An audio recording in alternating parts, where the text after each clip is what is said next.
about to throw on my hoodie. I said, nah, fuck that. Yeah, what's going on? What's going on? Welcome to another episode of Former Insight, man, with your permanent host. I probably get timing doing this shit every week, but Dance Maddox, and today we here again for the third week in a fucking row. Give a shout out to my guys, man, the special co-host for the 3 weeks in a row, man. Almost making it a month, but thank y'all, man. I appreciate y'all, man. D, Chris, but you know how you do. Well, I'll go on. Lord Bosso to another place. Pause. What's going on, guys? Chris from A Relationship Podcast. You know, happy to be here. Thank you. I appreciate it. But right now, we kind of living into a time because shout out to my boy UK. He behind the scene right now. Y'all never understand, man. I feel bad. I got to pay this man. So, I get what I can, you know what I'm saying? But nah, today, man, it's about bad parenting, man. Like shitty parents. And we have to address this shit. The shitty fathers out there and the shitty mothers out there. Because I don't want my child, or don't have a child, my future child, growing up in this motherfucking rampage of a society. That shit start from home. Indeed, indeed. So you go ahead. You want to start? Who want to start? Want me to start? I want to start. All right, go ahead. You can I guess I'll start. You know, y'all seem like y'all live some good lives, or you know, your parents. Hell no. Parents were good. So first, I like to talk about my shitty father. For me to say that I don't have trauma would probably be a lie. Do I feel like I'm traumatized? I don't really feel like I'm traumatized, but you know, sometimes you could have something and not even know that you have it. So my shitty father, before I proceed to my shitty mother. So my shitty father, so I grew up all my life thinking that my father basically got shot up by like a gang in Jamaica. I heard the story for all of my life. My grandfather was the first one out of the family to travel to the United States. He basically filed for all of his children. I was the only grandchild that he filed for because of the fact that I needed medical attention, and he figured that I can get the best medical service up here. So I'm living my life. I'm like in the U.S. Every single time that Mother's Day will come up, you know, I'd make Mother's Day cards. When Father's Day will come up, I would make Mother's Day cards. And, you know, of course, you know, children are very inquisitive. They would ask me, blah, blah, blah. And I was a child myself. You know, so I used to say, oh, my father got killed by like a gang and this and that. And teachers would try to censor me. Fast forward, I am 14 years old. My mom goes down to Jamaica to bring my brother and sister who come from different fathers up to the United States. She's walking into a restaurant, right? And while walking into the restaurant, a guy's walking out of the restaurant. They collided with each other. You know, the guy said, "Pardon me." My mom looked up. It's my father. So my mom basically fainted on the spot. When she was revived and she came to, you know, she had a lot of questions because it was like, holy shit, Casper's real? Yeah. And then before you know it, life fast forwarded, and the next summer, I was basically going to Jamaica after my mom basically broke the news. And when she broke the news to me, honestly, it wasn't anger, but it was like, you're asking me to connect with a stranger. You told me not to talk to strangers, Mom. I don't want to talk to a stranger. So it's like, yo, how could I feel someone who was never there? So I wasn't really open to meeting this dude. But still, you know, I'd have to say that when I was growing up, I was I was a very good son. You know, like I never snuck any girls in the house or never did any of this stuff. My mom has never heard me curse except for that one time that I cursed at her. But anyway, so I go down to Jamaica, and you know, this guy, man, is forever a shitty person because he wasn't interested in meeting me. He wasn't interested in telling me the reasons why. He wasn't interested in giving me a hug. What he was interested in, though, was getting my mom back into bed even though I knew it. even though he knew that I knew it. that now she was a married woman. And I remember I remember basically praying, oh my God, please let us leave Jamaica. Please let us go to America like now. You know, I didn't want to stay like a day like longer in Jamaica.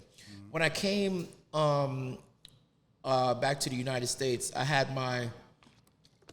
I guess you could say my moment of being vulnerable, you know?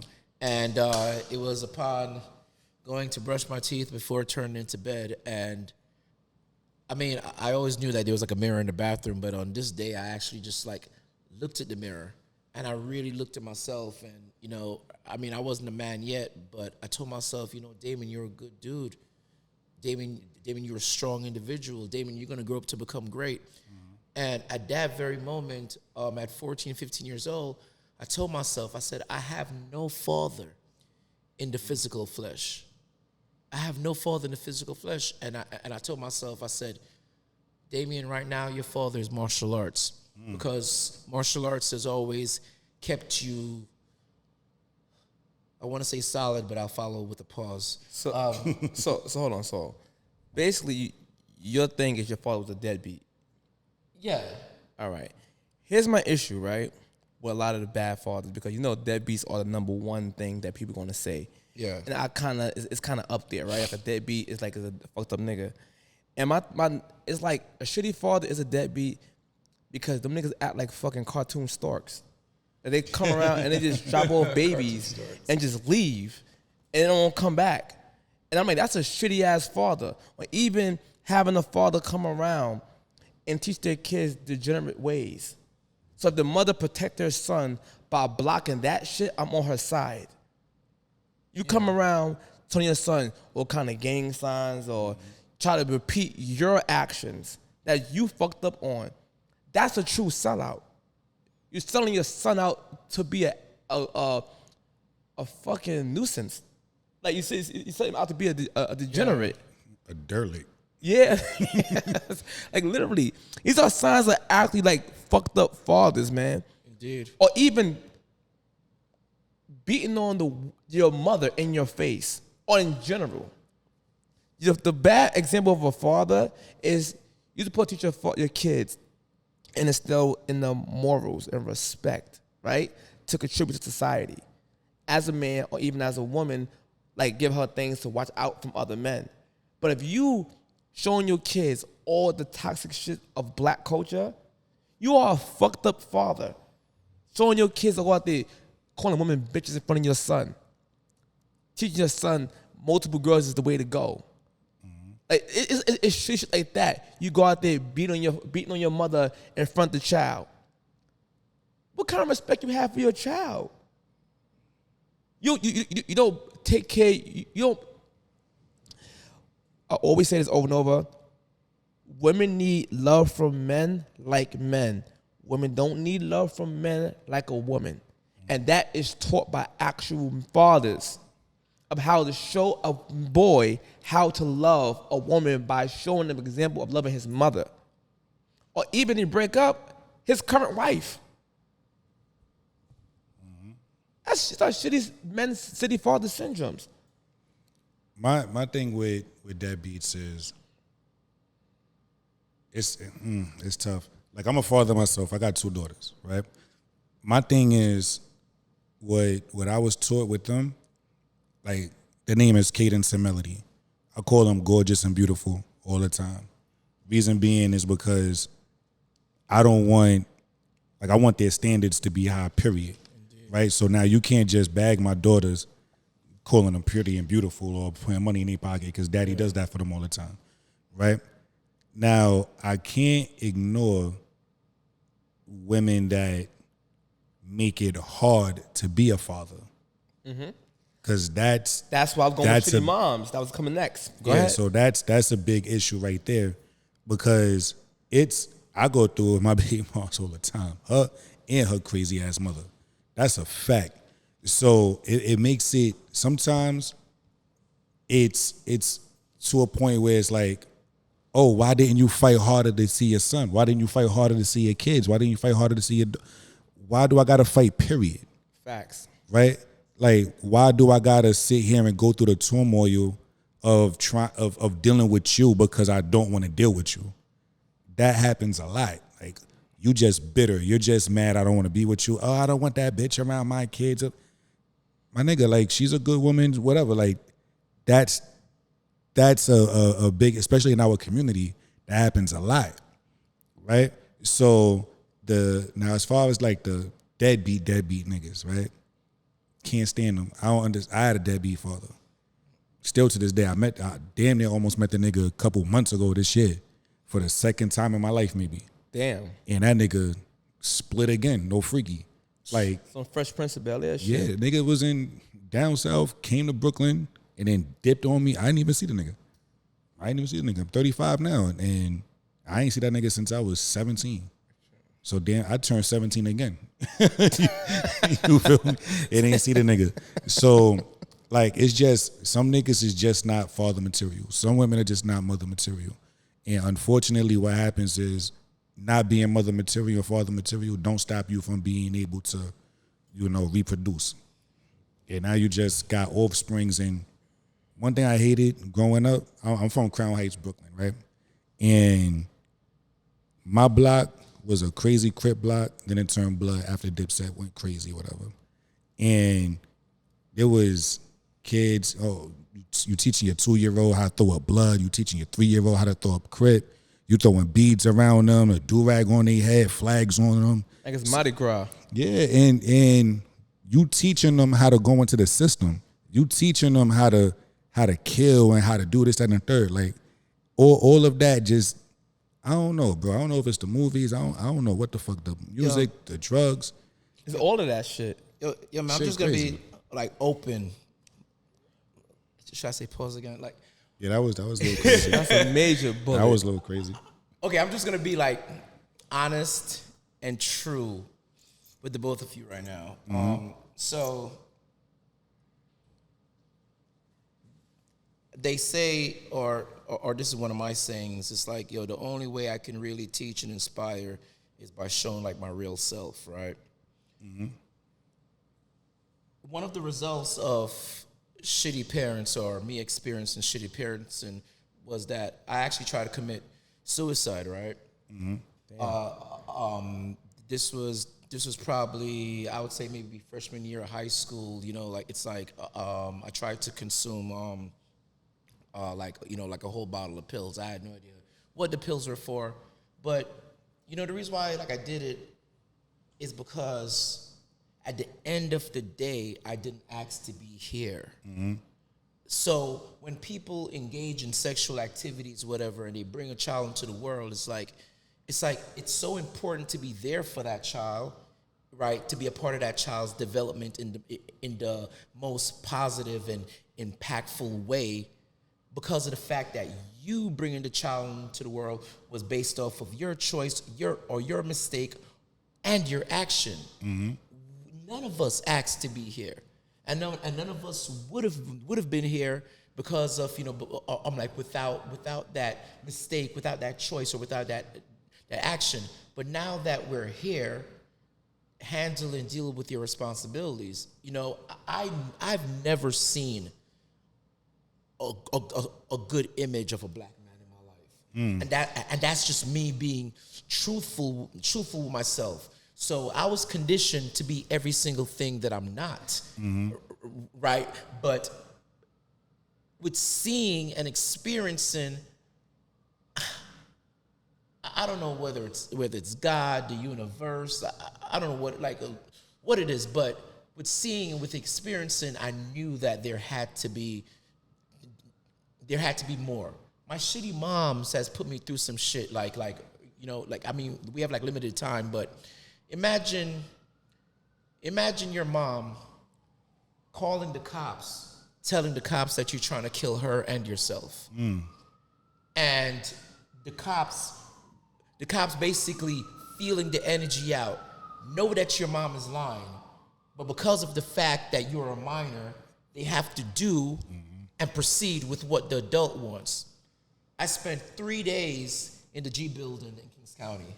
Wow. 3 freaking whole days in the G building in Kings County, under observation. And like I said, growing up, I was a good child. I was a good child because I honored my mom so much, right? Like, yo, the first time I got told happy birthday by my mom was when I was 18, and that's because they forced her to do it. That's because they forced her to do it. Yo, I remember being in the G building, yo, and that's when I witnessed, like, basically, I was the only child there, but basically, I witnessed a man being traumatized because of the fact that he found out that his wife cheated on him, whatever. So he put his hands on the table and stabbed himself numerous times with an ice pick. Being in the G building, there wasn't no such thing as like separate rooms. Separation, yeah. Like there was just like this kind of like. It's just one fucking room. Yeah, right. On the first floor, and it's dark. And, Yep. Yo, and this woman. That's crazy. Yo, it's like this. It's like a cell, glass doors. Yeah, I had a grown woman basically offer me sex in the G building, and that's freaking like traumatic. Being the fact that I was, like I was a good dude. Like I seen them bringing this guy from Rikers, telling this guy that that he was gonna go home and like whatever. So he's talking to me. He's like this. I'm going home, baby. I'm going home. Right. This guy's like watching the clock, and when the clock like hits the time that he told him that he would have been out, but he wasn't out, my man goes berserk. By that time, we had already pulled out our bunk beds and our cots and sleeping. My man stripped butt naked. My man started defecating on the floor, started making shit bags, throwing it like over, and all it is, yo, I'm still a child. Still a child, and you're witnessing. Still a child, and I'm like, I'm still a child, and I'm witnessing that. So my mom cannot take this back. This has impacted me, and this is and this is the reason why I cannot be bubble gum, yo. And this is the reason why that when some people speak to me, they say I'm too heavy, but I'm not too heavy. I'm real, and I'm just like appreciative. Like I'm just appreciative, and it's like anything that I touch, anyone that I meet, it has to be something real because I just cannot live. I just cannot live like a superficial life. And yes, I dress good and all of that, but it's like, yo, this is what I like to wear. And you know what it is If I too? could let go of this. Because a lot of mothers destroy sons. They destroy them. They destroy daughters too. And one example of a shitty mother is mothers who give their daughters complexes. Right? They be like, for example, I think it's a mental illness for women to want to wear weaves 24/7 and wigs. Because they feel like they're not beautiful enough to not wear that. That should usually come from home. Black beauty has been lost. Like that, yeah, because look at you, like your They black want to ass. wear wet and wavy hair. Look at you, your black, like your ugly ass father. To the daughters, look at you, nappy ass. Get your nappy ass hair here. That shit destroys them inside. That shit gives them a complex that my hair is kinky. My hair is fucked up naturally. So they start doing all kind of things to get out of that. And they start damaging their hair. Their mother give them a complex. That is a shitty mother. That is a shitty mother also is also having random men around their daughters. Literally, if you are a whore, I don't think whores should be mothers. I don't think so. Exactly. I can't stop it from happening, but you don't deserve to be a mother. It's like a deadbeat deserves to be a father. So my thing is, these mothers are selfish people, and they're destroying their kids' lives because they're a shitty mother. You leaving your kid with the grandmoms, with your mother, and then you wonder why your daughter or your son is calling your mother mommy, and you upset because you was a shitty mother. You was a shitty. If you have a Dominican nanny, or a Puerto Rican nanny, or a Chinese nanny, and that child starts speaking that language, ain't that movie Liar? What that movie? Not Liar. It wasn't Liar. It was the other movie. I think something Jane, whatever. When Jim Carrey, he had a Spanish nanny. He was never home, and the kid was speaking Spanish the whole time. No, I don't remember. That's people on YouTube know what I'm talking about. But these are examples of shitty ass mothers, bro, or using their child as a pawn to get back at the father, who's trying to be in the son's life. You shitty mother, you are creating a deadbeat. Because after a while, he's going to say, fuck you and fuck those children and leave. And I don't blame him because you made it hard. And stop gossiping with your son about your father. A kid is supposed to be in a child's place. Your father ain't shit. You see what he did? He ain't come back this last couple weeks. He ain't give you shit. Like we doing with the other family. Look at him. He bought that girl a bike. Look, he bought her. He took her Yo, to let's even dive into the one thing. He took her to see that Barbie movie. And not realizing that the father is literally giving the mother everything for you, and the mother taking your money and spending it on her and the girls to go out to go drink liquor at this. Just in case. Yes. And I make it, yeah. Oh. Yes, they twerking. Yada. With your fucking child support money. Go ahead, my bad. I swear that's exactly what I was about to go. Let's even take it to the child support aspect, right? Me, I'm on child support. One thing too, and stop leaving your kids with random babysitters. That's a fact. Nigga, if you get your child for a certain amount of time you working, you busting your ass all week, right? I want to party. You keep having babysitters. Spend time with your child when you got your time off, because you barely spend time with your child anyway. That is a sign of a shitty ass mother. Go ahead, my bad. Now you good. Also, like I was saying, like child support. Dive into the child support aspect, right? The formula for that shit is crazy. 17% of your income, if you got one. 25 if you got two. 30 if you got three, and 35 if you got four or more, or whatever, right? Now, that's the gross, right? So they taking out 25%. You got two kids, they taking out 25% of your gross income, and sometimes they combine it, you and the mother. So 25% of the gross income, and they take it out after taxes. I didn't know that. Yeah, so they take it out after taxes. So this is why you hear the men saying, yo, child support killing me. They taking all my money. Oh, it's only 17%. It's only, yeah, but they taking it out gross after taxes. Not the net. Not the net. Taking out after the net. And boom. Yeah, at one time. So now you telling me, right, how am I supposed to spend time with my kids if I'm giving you all that money? I got to work. I got to keep the roof over my head. Help keep the roof over your head.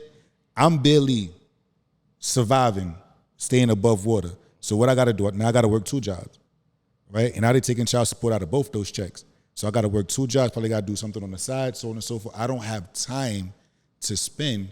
And you know I take care of my kids. You know I'm doing this and the third. But to get back at me for having another girl, or to get back at me because it didn't work out, you get the courts in our business. Now I can't spend time with my kids. I can't see my son. I can't see my daughters. Because I'm trying to, I got the government on me. If I miss out on a certain amount of payments, I go to jail. They take my license, they suspend my license, they take everything. Now I'm like, oh shit, so on and so forth. Arrears is crazy, right? So you can't have both. So now you want the money, you want the time. Because you're going to get the money, but now you're going to say, oh, you don't never spend time with your kids. How the fuck can I? Yo, I got to work 2.5 jobs. You know what else too? My bad. I'm a deadbeat. My bad, D. no, like I was saying, right? Yo, I did everything the right way. 2 more minutes, UK, You know, we done. didn't even have like a baby mom or whatever. I did everything the right way. Got married, actually planned for like a child, and everyone was telling me, "Oh my God, Damon, you're gonna be such a great father. You're gonna make a woman happy one day." Blah blah blah. You know, like processing like papers and this and that. Then I found out that my mom messed me up and somehow. Anyway, my wife at the time. Anyway, I was gonna mention that, but go ahead. Anyway, my wife at the time, she's, I don't know what she's going through, but I'm the one who's basically waking up and taking care of the baby every single night. Like, you know, I'm the one who's staying up with the baby. Like, I'm just like this. Could you please just, I'm like, wake up because I got to go to work, and when I come back, I'll take him from you. So like, so I'm putting in the work. But people tell me postpartum is a real thing. Like, blah blah blah blah blah. Yo, finally, she convinces me to let her go back to Sweden and take him like with her. I looked at it as a means of, wow, if he can get back to Sweden before he turns like a year, he becomes a citizen of Sweden also, creating like more opportunities. I thought that I was in a marriage, and to be honest, it's like the relationship between me and my ex-wife, it wasn't nothing romantic, but it was just me stepping up to the plate. The relationship was dry, right? Yo, I swear on my life, I was sending like $1,000 every freaking week. I freaking emptied out my freaking savings account because of the fact that, because of the stigma that was placed on black men and all this trauma. I didn't want to be like any single thing that I witnessed. So I was sending like $1,000 like a week, and I have the freaking receipts to pay this, to like basically like prove this. After some years of like working out like my papers and stuff like that, I go to Sweden to find out that I'm no longer in a marriage, but it's like she was accepting money from me. Wow. You know, she was accepting all this money from me, and I just looked at her and I said, yo, it's like we don't have to be together. Like I'll always handle my responsibilities as a father, but it's like this is the definition of evil. Mm-hmm. This is the definition of evil. I emptied out basically life savings. It's like I emptied out like life savings on you, and because of the fact that I'm a good person and I'm fair and I'm just you take advantage of that. That's not the definition of love. Whether you're in a intimate relationship with someone, or whether it's just friendship, or whether it's your ex, that's not the definition of love. You took advantage. And the crazy part about it is, I don't know what to say after that, because I just blew my mind just now. I ain't even gonna hold you. Mm-hmm. But to wrap this thing up, what I want to say is this. Another thing I want to talk about too, I'm just going to mention it, and y'all going to tell me in the comment section if I'm right or wrong. Stop putting bills in your kid's name and damaging them kids before they can even get old enough to do what they want to do with their life. That's a sign of a shitty parent. With that being said, man, we out. Peace.